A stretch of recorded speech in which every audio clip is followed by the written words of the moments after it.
This is one business that helped me buy my first car, and I really love doing it.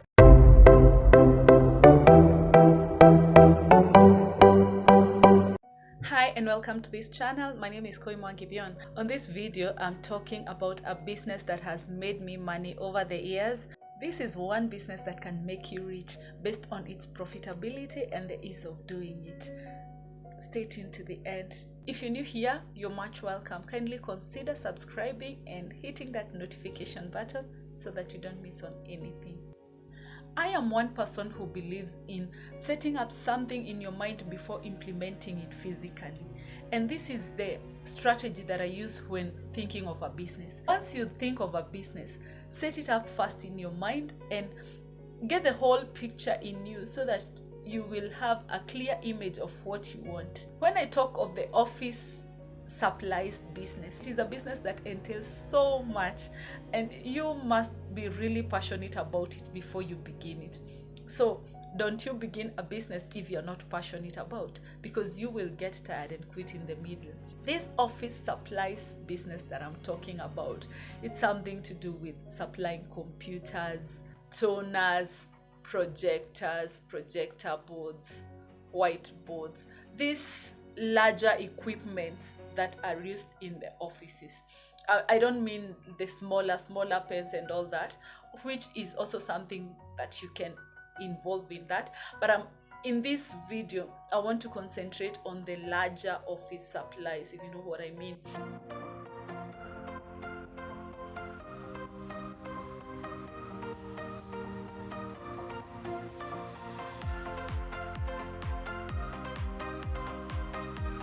Think of anything big that is applied in an office.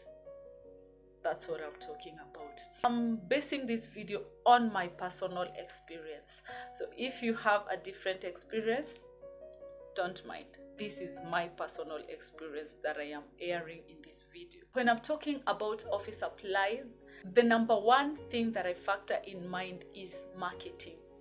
So if you're green in this field and you've never thought of anything to do with office, don't you worry, I got you. If you're passionate about supplying in offices, the one major thing here is marketing. And if you think about marketing, if you have any offices that you know that would need this kind of supplies, you can start there. If you don't have an idea, like me, I didn't have an idea where to supply, but I knew that is what I wanted. So number one thing is to consider what is my target market and how do I reach them. One beauty about selling these office products is that you don't need to own a whole shop of office supplies. This is one thing that puts people back. People have this notion that you must have a big business stocked of printers, toners, laptops, computers, projectors, UPSs, name them all. So we have this notion that you must have this big business somewhere, but this is a lie, because it is possible for you to identify this one supplier who will supply you with these things. So by the time you are going to market yourself out there, you already have a place where you'll just go and pick, pay and deliver, and then invoice the client and get your money. Nothing should stop you from believing that you can do this kind of business. And if it worked for me, it's gonna work for you too. To begin with, you have to market your products. And there are very many platforms that you can market your products in, because if you choose to do the online marketing, which for me it's not the first priority, because of course you can market your products at Jumia, Kilimall, Shopify, name them. All those online platforms are very good for you as a beginner to market yourself.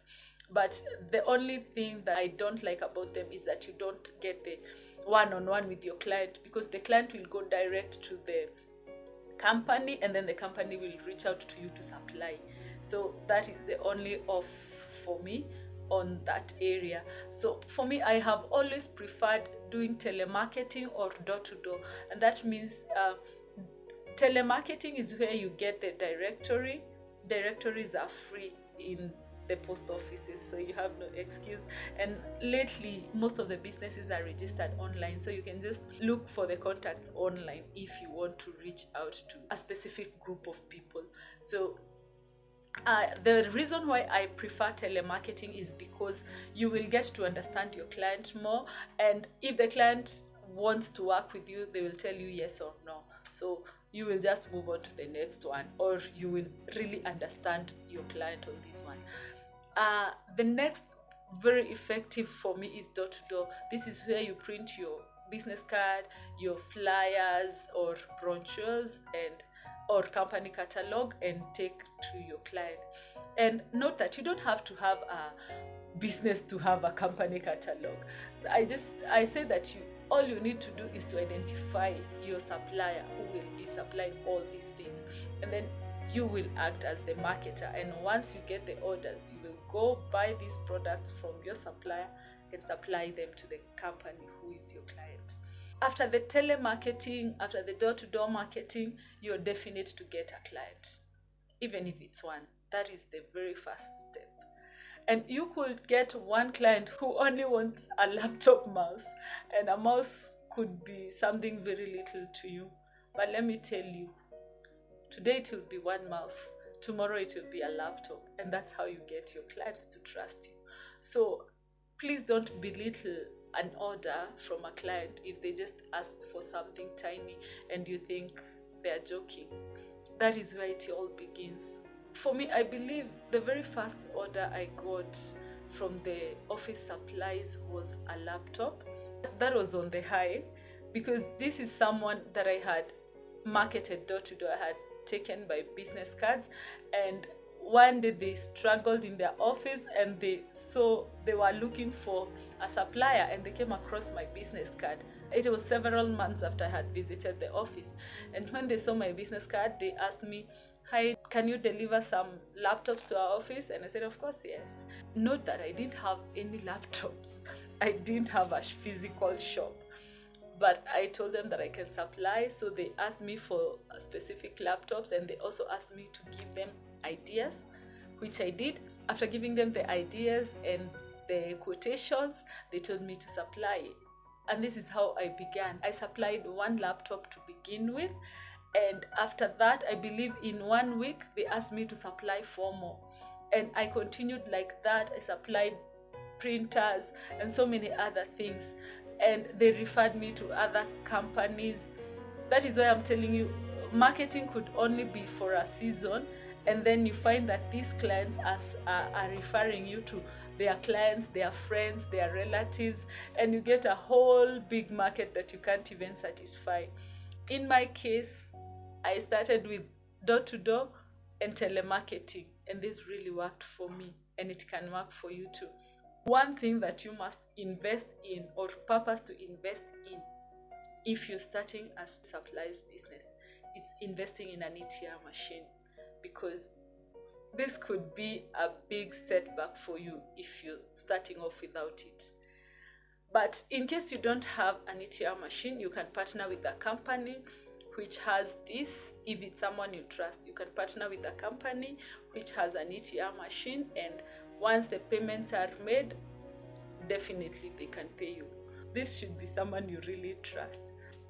This is one business with a very high profit margin and very easy to do, because there is nothing you are owning here. The only thing you own is your invoice book and the ATM machine. The rest are owned by your supplier, and of course the money is with your client. So you are just acting as an in-between. The client is reaching to you to get what they want, and the client is reaching to you because they don't have a means of getting to the supplier, or they want someone very fast. As I have talked in other videos about business, one thing you need to do is to really brand yourself well. Let the client trust you. Be well structured. Have your invoice books, delivery notebooks, your ETR machine, that nothing will stop you. And be available, that when the client is making a call and they say, "I want this printer today, it's urgent," you are available. It is very important to build trust with your supplier.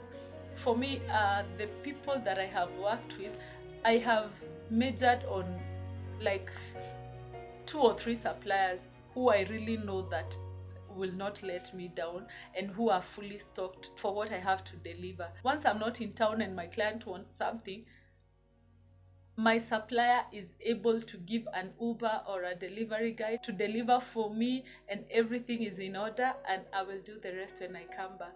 So it is very good to build trust with your supplier. I don't believe there should be any hindrance for you to do this kind of business, because as I have said, if you don't have all those documentation, you can partner with a company that is already stocked with all those things. And if you don't have to have millions of capital. You just have to have a client who needs something and a supplier who is willing to give you.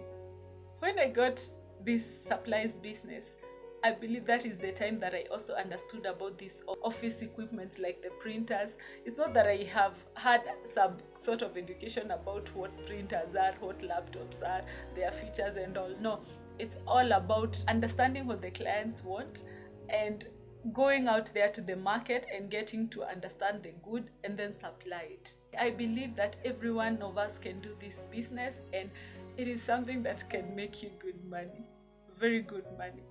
The profit margin for the office supplies is very, very high. If you want to get into this market and succeed, number one, you have to avoid overcharging. Most of the companies that deal with office supplies are very high costed. The one secret for you to succeed in this field is for you to cost your good very favorably. And this way you will be able to get into this market and thrive in it. Let's give an example of an office supply here. A router is priced at 2,500 in the market. Most of the suppliers and the online shops cost it at 5,500. So for you now, when you're going to your client, you could give a margin of maybe 1,000 and sell it at 3,500. So what will make the client buy from the online shop or from the other suppliers if you're the cheapest? So it's all about being smart here and knowing that I can accommodate lesser profit and gain more clients. And this way you find that most of the clients will refer you to many other people because these clients know each other. You find that one company has like 10 companies in one, and they will tell you supply to our other client, supply to our sister company here, supply to our sister company there. And just one item could make you have a very huge market. Don't ignore the small items like the HDMI cables. You know, these are very small items that you might think, oh, this is too small for me. But these small things are what gives birth to the bigger things. And that way you get to know the market, understand the client, and get into this market and make money. Because I tell you, there is money in this business. You just need to stay focused, don't give up, understand your clients very well, reach out to them, call them after one supply. Don't just keep quiet for 1 year. Call the client, ask them, how is the laptop that I delivered serving you? Could you want an antivirus for it? Yeah, and there's something I almost forgot, upselling. For example, when you're selling a new laptop, it is you to advise the client, after buying this laptop, you'll need an antivirus, you will need the installation softwares, and this way the client will know that you really understand what you're selling to them, and they will also know that you are serious about your business. This way you will also make more sales out of just one item. One laptop could add you more sales, like they will need the antiviruses and all those items that a new laptop will require. Another thing that you need to agree with your clients once you find them is the payment terms. For me, in these office supplies, most of the things I used to prefer cash on delivery. As a beginner, you also need to inform your client that you need to build that trust, and therefore they need to pay you cash to start with before you get to know them better. It is all about talking. Most of the clients really understand once you tell them this. As long as you have given them a reason to trust you, trust me, they will pay you on time and they will refer you to other people. And this is what really matters in this case. I believe you've gotten something from this video, and if you choose to begin this business, it is possible. Don't fear anything. Don't fear the cost of these items. I tell you, you will really love it once you start doing it. This is one business that helped me buy my first car, and I really, really love doing it. And it's possible for you to also make this good money with it. You just need to believe in yourself and trust that you're going to make it. I recommend you try it. I really recommend that you can try this business and see the returns. You just need to remain focused and do it like you'll never do it again. If you're in Kenya and you want to get good suppliers, you can check out Jamia Mall. This has so many businesses of this kind who have the office supplies, and you could identify a supplier there who will supply you. So Jamia Mall, Revlon Plaza, and Electricity House along Luthuli Avenue. These are 3 buildings with so many suppliers. If you need to start, you could think of that. I hope you've gotten something out of this, and if so, kindly like on this video, as this will help it to reach many other people who will also benefit from it.